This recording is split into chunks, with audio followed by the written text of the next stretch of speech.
कैसे भाई सब लोग ठीक है ना। तो एक सेकंड भी गंवाए बगैर पिछली क्लास में सिर्फ इंट्रोडक्शन ही हो पाया था। कोडिंग डिकोडिंग हम लोगों ने अपनी नई क्लास स्टार्ट किया हुआ है। तो आपने पिछली क्लास देख ली क्या? अगर हाँ है तो कमेंट करके यस लिख देना भाई। तो फ्रेंड्स इतना बताओ कि पिछली क्लास में आपने क्या सीखा, कोडिंग किसे कहते हैं, डिकोडिंग किसे कहते हैं।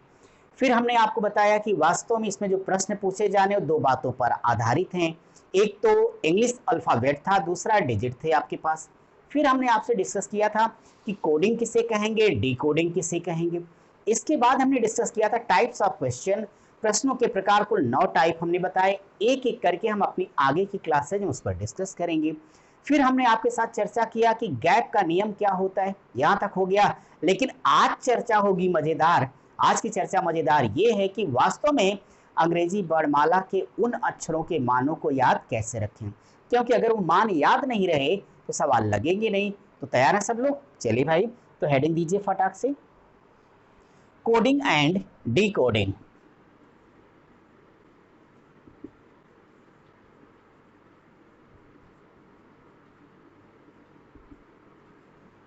आज हम इस पे सेकेंड लेक्चर आप ले लेंगे, डे 2 होगा। तो डे 2 होगा। तो अब आप देखिए, सबसे पहले एक काम करो, इंग्लिश अल्फ़ाबेट कोई भी क्वेश्चन सॉल्व हमें करना है तो हमें वैल्यू पता होनी चाहिए। रटना वटाने में बहुत इंटरेस्टिंग तरीका सिखाने जा रहा हूँ, बस मेरे साथ उन चीज़ों को लिखते रहिए और आप देखिएगा कितने आराम से सॉल्व हो जाएंगे। तो पहले ABCD, चलो आपके बचपन में लेके चलता हूँ। तो ABCD पहले लिखो सारे लोग, राइट, पूरा कंप्लीट 26 के 26 अक्षर। यह एक बात कहना चाहता हूँ कि ABCD हम लिखेंगे, वास्तव में लिख दिया।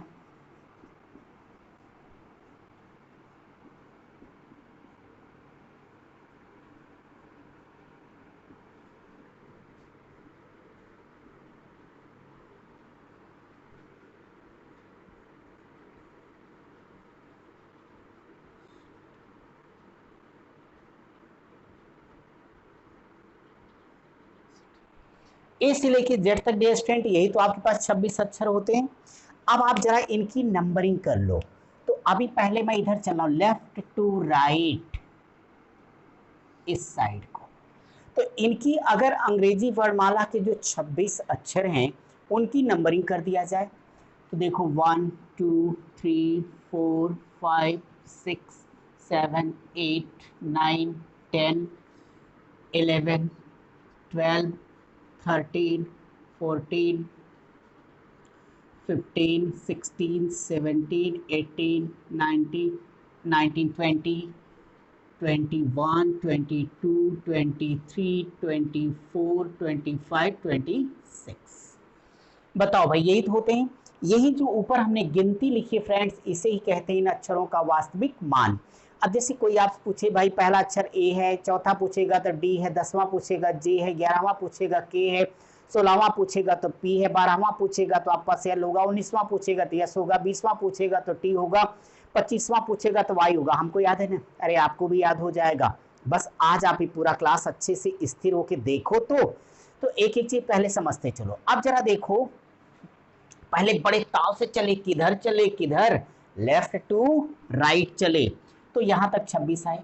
अगर मैं ये कहूं कि यहीं से जरा रिवर्स हो जाओ, यानी ये क्या था, असेंडिंग ऑर्डर था, यानी कह लो फॉरवर्ड है, आगे बढ़ रहे थे, डिसेंडिंग ऑर्डर या बैकवर्ड ऑर्डर में आ जाओ। तो डियर स्टूडेंट, यहां पर भी तो ये पहला होगा इसके हिसाब से। यहां से अगर हम स्टार्ट करें तो उल्टा, तो ये 1 हो जाएगा, 2 3 4 5 6 7 8 9 10 11 12 13 14 15 16 17 18 19 20 21 22 23। बोलो भाई आगे क्या होगा? 24 25 26। ये हमने क्यों बताया, अभी बताता हूं, कितने काम की चीज है ये। पूरे चैप्टर की समस्याओं का समाधान इस एक लाइन में हो गया। जिसने सिर्फ ये मान लिख लिया वो सीधा, यानी अंग्रेजी वर्णमाला का A to Z साइड भी जान गया और Z to A साइड। अभी जो हमने नीचे वाला लिखा है, आगे जो 5वां टाइप पढ़ाऊंगा अक्षरों का कोड विपरीत अक्षरों के रूप में, तो वहाँ बहुत डिटेल में अच्छे तरीके से आपको याद करा दूंगा, लेकिन मैं जानता हूं ये सुपर मेथड है, क्योंकि देखो ना, एक बार सीधे से सारे मान लिख दो 26 हो गया, उल्टा लिख दो तब भी 26 हो गए। अब किन्हीं भी दो अक्षरों को आपस में जोड़ दो तो 27 आता है, इसे ही विपरीत कहते हैं। विपरीत वाला आगे हम सिखाएंगे, बस हमने एक बार आइडिया आपको दे दिया। देखो ना, 1 26 27, 2 25 27, 3 24 27, 4 23 27, सारे के सारे 27 हैं। तो एक लाइन से आपका सारा काम चल जाएगा। फिलहाल कोई बात नहीं, कह दो ये तो सर हम लिखते हैं, तो आप क्या पढ़ा रहे हो? पढ़ा रहा हूँ, बता रहा हूँ, समझा रहा हूँ। ये हमने कहना चाहा कि A to Z से लिख देना, फिर उधर से ला के लिख दोगे तो आपका सीधे का मान भी याद हो जाएगा। क्यों याद हो जाएगा? क्योंकि देखो ना कि अगर इधर का कोई भी अक्षर होगा तो चाहे जो ले लो, जैसे इधर से पहला आपका A आ गया, उधर से पहला Z आ गया। A का मान 1 है, Z का मान 26 है, दोनों को आपस में जोड़ दो तो 27 आता है ना। तो ये कह सकते हो कि किन्हीं भी दो अक्षरों के मानों को आपस में जोड़ने पर 27 आ जाए तो उन्हें एक दूसरे का विपरीत अक्षर कहते हैं। तो विपरीत पाना है तो एक ही डायलॉग मारोगे, 27 में से घटाओ तुरंत उत्तर पाओगे। अब इस पर हम विस्तार से चर्चा करेंगे टाइप 5 पर, जब पढ़ाएंगे अक्षरों को विपरीत अक्षरों के रूप में। पहले सीधे तो चलें, अब सीधे चलना है तो वो हमने आपके लिए लिख दिया। इस नाते डियर स्टूडेंट्स नीचे वाली वैल्यू को हम मिटा देते हैं, केवल आपको याद दिलाना चाहते थे कि एक लाइन से सारे कैसे याद करें। बिना वजह बैठ के पानी पी पी के रटने की कोई आवश्यकता नहीं है, समझ लो काम हो जाएगा। अब देखो हम कहते हैं कि जैसे हमने बोला A to Z, A to Z, तो A हमारा पहला अक्षर होगा और Z अंतिम, यानी गिनती अगर यहाँ नंबरिंग कर दें तो 1 से लेके 26 तक अक्षर लिख सकते। बोले या सर लो? तो डियर स्टूडेंट्स याद रखना, इसे ही कहा जाता है बाएं से दाएं का मान। सुनाई दिया? लेफ्ट टू राइट, या इसे ही बोला जाता है वास्तविक मान या रियल वैल्यू। तो ये हो जाएगा हमारे पास वास्तविक मान। अब जब तक आपको सारे अक्षरों के मान याद नहीं हो जाते तब तक के लिए हम आपको 3 ट्रिक बताते हैं, सिर्फ आप सुन लीजिए। अभी कौन सा बेस्ट आप चर्चा कर लेंगे। पहला क्या है? देखो, सारे मर्ज का एक ही समाधान सारे समस्याओं के लिए कि हमें 26 अक्षरों का मान याद होना चाहिए, बाकी हम कुछ नहीं जानते। याद करने का पहला तरीका, बचपन से आप सुनते चलते चले आए, पढ़ते आए, EJOTY, याद आई जोटी? ये होगा आपका 5वां अक्षर, ये है 10, ये रहा 15, ये हुआ 20 और ये रहा 25। तो एक तो आपका इजोटी हो गया जिसे आप पढ़ते पढ़ाते चले आए, लेकिन अब आज की तारीख में इसकी कोई वैल्यू नहीं रह गई, क्योंकि इसी में से लिया गया एक एक अक्षर है, बट बीच में 4-4 की गैपिंग है। इतना कौन याद करेगा? सो बताया हमने, इसको मिटा दिया, मतलब इसकी अब कोई आवश्यकता नहीं है। कहोगे आपको काटने था तो लिखा क्यों? भाई आप पढ़ते इस नाते आपको याद दिला दिया। दूसरा, ये भी आपने तरीका सीखा, तो मैं लिख देता हूँ CFILORUX,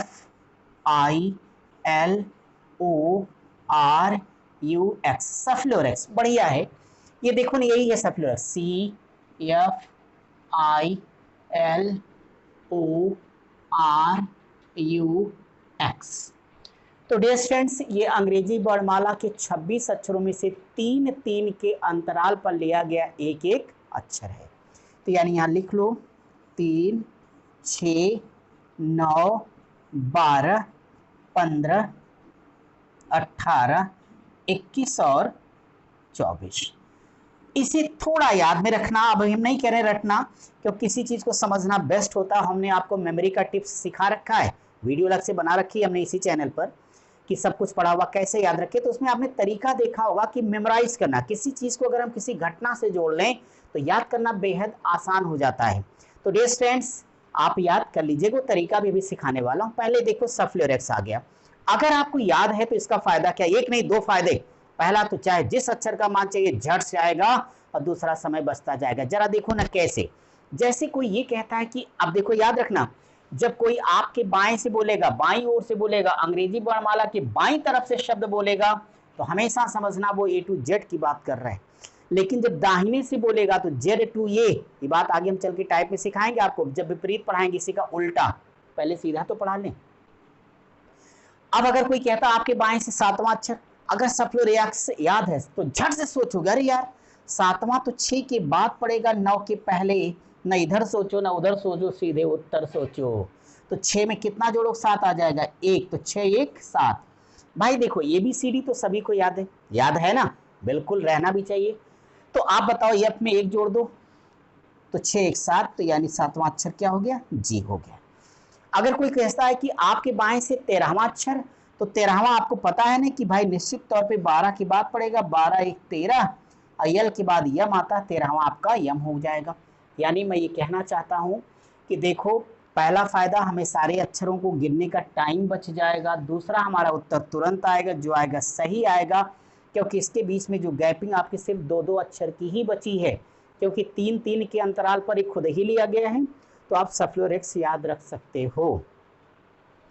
फिर भी आप कहें अरे नहीं सर हमें कोई स्मार्ट तरीका चाहिए, नहीं ये सब चलेगा, जुगाड़ टेक्नोलॉजी बड़ी विकसित अपनी, यानी एग्जामिनेशन मेथड तेरे लिए। तो एग्जामिनेशन मेथड क्या होगा इनको सीखने का, जरा वो समझिए आप मेरे साथ। कुछ अक्षरों के लिए मैं सिखाता हूं, कुछ मैं सिखाऊंगा, कुछ आप खुद कर लीजिएगा। जैसे तो तीसरा मेथड ये बेस्ट मेथड होगा, इसको सारे लोग अच्छे से समझने की कोशिश करिए। तैयार है सब लोग, बहुत अच्छे। अब जरा सोचो कि जैसे कोई आपको अक्षर F दे दे, यहाँ आपको पता है ना कि बहुत सारे लोग इतने लंबे जुगाड़ू होते हैं कि आप सोच नहीं सकते। अब जैसे कोई F दे दिया, तो अगर इसको डाट डाट ऐसे मिला दो, कैसा हो गया बोलो, 6 हो गया। अगर मान लीजिए कि किसी ने आपको एक अक्षर H दे दिया, कहा भाई इसको बता दो, आपको मान याद नहीं है, तो देख के ही लग रहा होगा ये कि अगर मैं इसके बारे में सोचूं तो डाट डाट ऊपर से मिला दो, नीचे से यच कैसा लगने लगा, 8 के जैसा।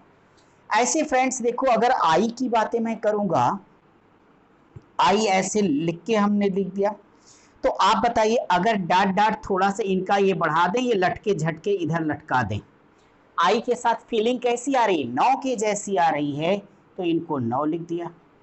अगर के की बात करता हूं, के, क्या बात, के फॉर गली का गुंडा, गली का गुंडा जानते हो, कुछ लोग जैसे ऐसे नॉर्मली रहते हैं, शुरुआत में कॉलर वालर की बटन खोले बड़ा टाइट होके चलते रहते हैं ढंग से, एक बार तोड़ दो तो दोबारा कभी बटन नहीं खोलते, तो इनको गली का गुंडा समझ लो। क्योंकि देखो ये लाइन सीधी है, सीधा है तो सीधा रहेगा, गली गुंडा पकड़ के तान दो सीधा हो जाएगा, राइट। अब जरा देखो, मैं पूछता हूँ ये लेटर कौन सा है, गिनती कौन सी, तो आप कहोगे 2। थोड़ा स्टाइल में रहने का भाई, आप कहते हैं ना मेरा स्टाइल, जैसे फटी जीन्स चलता रहता ना सब अपने यहाँ, तो अगर मैं ऐसे लिख दूं तब भी तो 2 के जैसे ही लग रहा है। तो डियर स्टूडेंट्स याद रखना, यल बस ऐसे ही है वो, तो यानी यल अगर थोड़ा हम ऐसे स्टाइल से लिखें, तो अगर यल की बात करता हूँ तो हमने बहुत सीधा लिखा, थोड़ा स्टाइलिश ऐसे करके लिख दोगे तो वास्तव में यल का मतलब 2 2 फॉर 12 हो जाएगा। ऐसे जरा एक बात बता दो कि ये हमने कौन सी गिनती लिखी, सब लोग बोलो ये कितना हमने लिखा, तो कहोगे 3 है, हमने कहा अच्छा अच्छा, अब हमने क्या लिखा, आप बोलोगे यम है, अब कहेंगे अब क्या लिखा, आप कहोगे W है। तो यानी 3 को आप देखो हम इसका कितना लाभ ले सकते हैं, तो मैं यहाँ पे यम लिख देता हूँ आपके लिए, तो इसको यम को याद रखना, यानी 3 तो है ही, एक अपने से बढ़ा दो 13 हो गया। ऐसे W हमने लिख दिया तो 3 तो होगा ही, 2 बढ़ा दो 23 हो गया। ऐसे डिस्टेंट T फॉर 20, Q अपने पास आ गया, Q ऐसे, तो Q हम नॉर्मली ऐसे लिखते हैं, थोड़ा फीलिंग लेके आओ ऐसे, तो अगर हम यहाँ से हटा ले 7 जैसा दिख रहा है, एक बैठा दो, Q फॉर 17 हो जाएगा। पर जुगाड़ टेक्नोलॉजी लगाते जाओ सब होता चला जाएगा, तो Q आपका 17 हो जाएगा। T आपका 20 बड़ा ही फेमस होता है, ऐसे कुछ भी आप बना लो। तो देखो सारे अक्षरों के साथ नहीं होगा, लेकिन जितनों के साथ हो सकता है उतना आप कर लेंगे तो आपका बहुत आसान हो जाएगा। सबसे इंटरेस्टिंग मज़ेदार अपना ये तरीका है, तो आपका काम चल जाएगा। अब जरा देखो, आपको सर आपने इतनी चीज़ें बता दी, हम उलझ गए, कुछ नहीं उलझाया, ये याद ही नहीं करना है, ठीक। इसमें हमने कहा देख लेना 7-8 अक्षर क्या यार, समोसे में चटनी के बराबर भी नहीं है, तो सफ्लोरेक्स थोड़ा सा याद कर लेना, और ये जुगाड़ टेक्नोलॉजी। अक्षर है कितने, 26 ठो। अब बताओ ना, ABCD यार तो नॉर्मली जो पढ़े वो भी ना पढ़े उसको सबको याद होता है, XYZ हर आदमी पढ़ा लिखा अनपढ़ सभी बोलते रहते हैं, तो XYZ भी सबको याद होता है, लास्ट के 3 है, तो 26 में से आपके 4 3 7 तो पहले ही निकल गए, 19 बचे। इसमें कई सारे हमने आपको जुगाड़ टेक्नोलॉजी वाले बता दिए, 1 2 3 4 5 6 7 8 9 ये हो गए, तो 9 7 16 हो गए, बचे कितने 10। थोड़ी सी मेहनत करके उनको आप याद कर लेंगे और कोई भी अपना एक तरीका भी आप बना लीजिए, उससे आपका होता चला जाएगा। उम्मीद करता हूँ अक्षरों को याद करने का तरीका आपको याद रहना चाहिए, सारे लोग याद कर लेना, ताकि जब मैं अगली क्लास में बोलूँ फटाफट मैं इधर से बोल भी ना पाऊँ, फटाफट आपके कमेंट में आता जाए। जैसे मैं पूछूँ 16वां तो आपको पी पता होना चाहिए, 11वां पूछूँ तो गली का गुंडा के याद आना चाहिए, 2 पूछूँ तो स्टाइल में रह के 12 पे पहुंच जाने का मेरे भाई।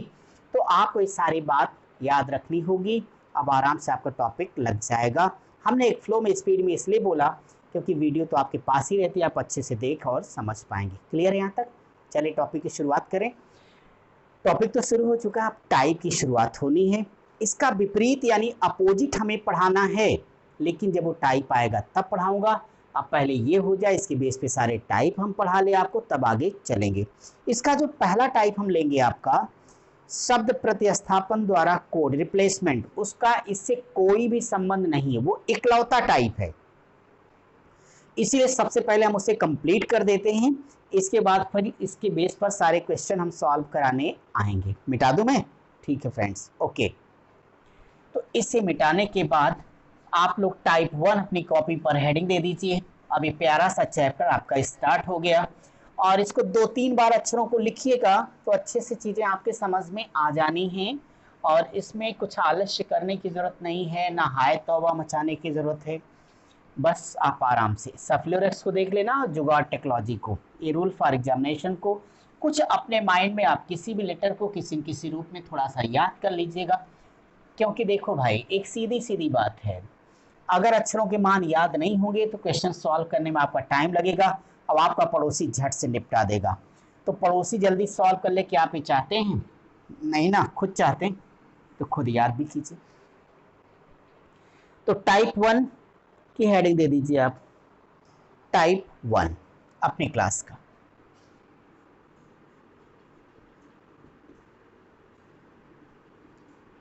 टाइप 1 अभी हमने आधा कॉन्सेप्ट समझा, विपरीत वाला पूरा बाकी है, उसको 5वें टाइप पे सिखाऊंगा, पहले इधर चलो। टाइप 1 का नाम लिखना सब लोग, शब्द प्रतिस्थापन द्वारा कोड, शब्द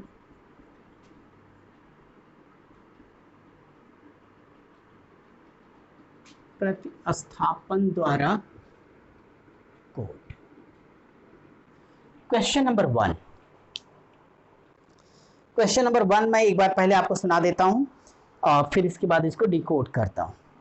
फिर से सुनो, ये एक ऐसा टाइप है जिसमें कोडिंग यानी अंग्रेजी वर्णमाला के अक्षरों का कोई रोल नहीं है, बिल्कुल अलग, कहते हैं तेरी झलक सबसे अलग, तो बिल्कुल अलग है ये, इसी नाते इसको सबसे पहले हम पढ़ ले रहे हैं। सवाल एक बार सुनिए, यदि किसी कूट भाषा में विश्वनाथन आनंद को सचिन तेंदुलकर, सचिन तेंदुलकर को सानिया मिर्जा, सानिया मिर्जा को पीटी उषा, पीटी उषा को सुनीता विलियम्स तथा सुनीता विलियम्स को बछेंद्री पाल कहेंगे, तो बताइए इनमें क्रिकेट कौन खेलता है? अब देखो, इतना मजेदार सवाल है कि इनमें क्रिकेट कौन खेलता है, ये आपको समझना होगा। समय को ध्यान रखते हुए हम आगे बढ़ेंगे। तो क्वेश्चन अगर आपके पास है ऐसे, तो फ्रेंड्स समय हमने इसलिए बोला क्योंकि time is money and time is power. देखो प्रश्न क्या था, मैं यहाँ कोड करके लिख देता हूं। ये लिख रहे हैं किसी सांकेतिक भाषा में विश्वनाथन आनंद, तो विश्वनाथन आनंद, विश्वनाथन आनंद को इन्होंने क्या लिखा है? सचिन तेंदुलकर।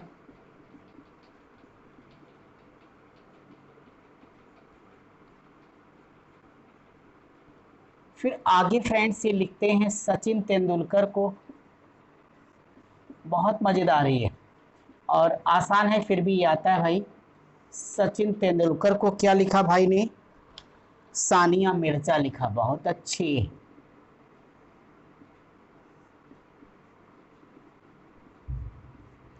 फिर सानिया मिर्जा लिखते चलिए सारे लोग, आंसर आजाद कमेंट करके हमें बताते जाना। सानिया मिर्जा को लिखा इन्होंने पीटी उषा, पीटी उषा को क्या लिख दिया?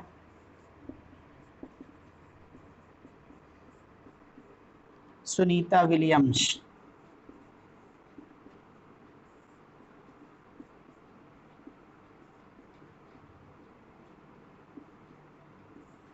फिर सुनीता विलियम्स को क्या लिखा?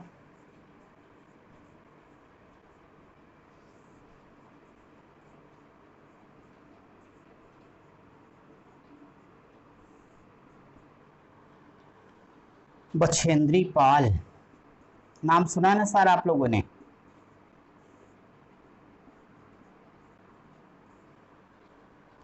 तो सवाल ये है, तो इनमें क्रिकेट खिलाड़ी कौन है?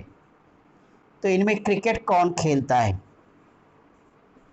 आंसर फटाफट फटाफट कमेंट करके देते जाओ सारे लोग कि इनमें क्रिकेट खिलाड़ी कौन है। पहले आप जरा समझिए इस प्यारे से प्रश्न को कैसे सॉल्व करना है। एक बात मैं आप सबको बता दूं कि इस तरह सवाल बहुत बड़ा बड़ा रहता है, देख के घबराना मत। ऐसे सवाल को कभी पढ़ना ही नहीं।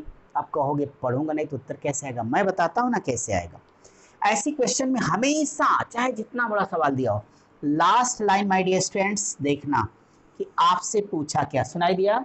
ऐसे क्वेश्चन जब भी पाएंगे सबसे पहले यह देखेंगे कि मुझसे क्या पूछा गया। कहता है क्रिकेट खिलाड़ी। इसमें जितने भी नाम होंगे सब चर्चित नाम होंगे, खेल से, फिल्म जगत से या राजनीति किसी भी क्षेत्र से, जिससे उम्मीद की जाती है कि भारत का हर प्रतियोगी इस नाम से परिचित होगा। आपके मोहल्ले किसी व्यक्ति का नाम नहीं होगा, हाँ अगर चर्चित है तो जरूर होगा, वो नाम आपका भी हो सकता है, बस उस लायक बन जाइए। अब कहता है क्रिकेट खिलाड़ी कौन है। अब पहली बार जाके सीरीज में देखना कि सच में किस क्रिकेट खिलाड़ी का नाम लिया गया। तो हमें पता चला हमारे सवाल में एक ही क्रिकेट खिलाड़ी वास्तव में है इस सवाल में, जिनका नाम है सचिन तेंदुलकर। इनके नाम से सब परिचित हो। ये रिप्लेसमेंट है। अब देखो सचिन तेंदुलकर, तो हम जानते हैं कि वास्तविक क्रिकेट खिलाड़ी कौन है, सचिन तेंदुलकर। लेकिन मेरे सवाल में सचिन तेंदुलकर को क्या कहा गया? सानिया मिर्जा कहा गया। तो हम बताएंगे क्रिकेट खिलाड़ी का नाम क्या है? सानिया मिर्जा है। समझ में आया कि नहीं आया? तो प्रश्न के हिसाब से आपके प्रश्न का उत्तर सानिया मिर्जा हो जाएगा। अब मत सोचना नहीं नहीं ये क्या हो रहा है यहाँ पे, यही होगा क्योंकि रिप्लेसमेंट देखो ना, विश्वनाथन आनंद का नया नाम सचिन, सचिन का नाम सानिया मिर्जा।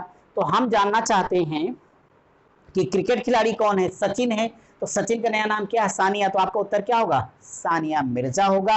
यही आपके प्रश्न का करेक्ट आंसर है। कुछ समझ में आया? तो यानी ऐसे प्रश्नों को हल करने का एक और एक मात्र ट्रिक है, कहा जाए। तो कहा जाए का मतलब ये होता है कि आपको ये पता होगा कि अब जैसे क्रिकेट खिलाड़ी को क्या कहा गया? सानिया मिर्जा। तो आपको उत्तर सानिया मिर्जा। इसे मिटाओ, अगले सवाल पर आ जाओ। अब बस ये टाइप कंप्लीट हुआ, फिर समझिए मजा ही मजा, फिर कोडिंग डिकोडिंग वाले सारे सवाल आ जाएंगे आपके पास। बाकी पीडीएफ को डाउनलोड कर लेना, उसमें कंप्लीट क्वेश्चन या जितनी जरूरत हम उतना ही लिख रहे हैं आपके लिए। अपनी क्लास का क्वेश्चन नंबर 2 हम आपके लिए लिखना चाहेंगे। बड़ा मजेदार सवाल, पहले एक बार सुनो, बहुत मजा आएगा। यदि मामा को डाकू, डाकू को पत्नी, पत्नी को व्यापारी, व्यापारी को संत, संत को धार्मिक, धार्मिक को पाखंडी कहें तो बताओ सारे बाजार में माल कौन बेचता है? अरे आप ही से पूछ रहा हूं, पता तो उत्तर दो ना कमेंट करके। अब देखो 60 में मैं तो लिखूंगा भैया। क्वेश्चन नंबर 2, मामा के सामने मत पढ़ना, सवाल है सिर्फ ये। तो सवाल में मामा को क्या कहा गया? मामा। तो मामा को बोला गया डाकू, डाकू को और खतरनाक, तो डाकू को कह दिया गया पत्नी, पत्नी को क्या कह दिया वो देखो, पत्नी को बोला है व्यापारी। फिर से देखना, व्यापारी को क्या कहा गया? पत्नी को व्यापारी, व्यापारी को संत, फिर आगे है संत, और संत को कह रहे हैं धार्मिक है, बड़ा पूजा पाठ करता है। अच्छा, धार्मिक को क्या कहा? एक क्वेश्चन है भाई। धार्मिक को बोला गया पाखंडी। सवाल है सारे बाजार में माल कौन बेचता है? प्रश्न है बाजार में माल कौन बेचता है? मैं आप लोगों से आंसर जानना चाहूंगा। विकल्प लिखा था पत्नी, संत, व्यापारी, धार्मिक। अब यहाँ पे आप सभी जानते हो सारे बाजार में माल बेचने का काम किसका होता है माय डियर स्टूडेंट्स? व्यापारी का होता है। और हमारे सवाल में व्यापारी को क्या कहा गया? संत। व्यापारी को क्या बोला? संत। इस नाते सारे बाजार में माल बेचने का काम किसका होगा? संत का होगा। और ये आपके प्रश्न का उत्तर है। क्या ये टाइप समझ में आ रहा है सबके? बहुत अच्छे से। बस कुछ नहीं करना है, लास्ट लाइन देखो, पढ़ते हुए अपना आगे बढ़ते रहो। हम मिलते हैं ना आपसे आगे।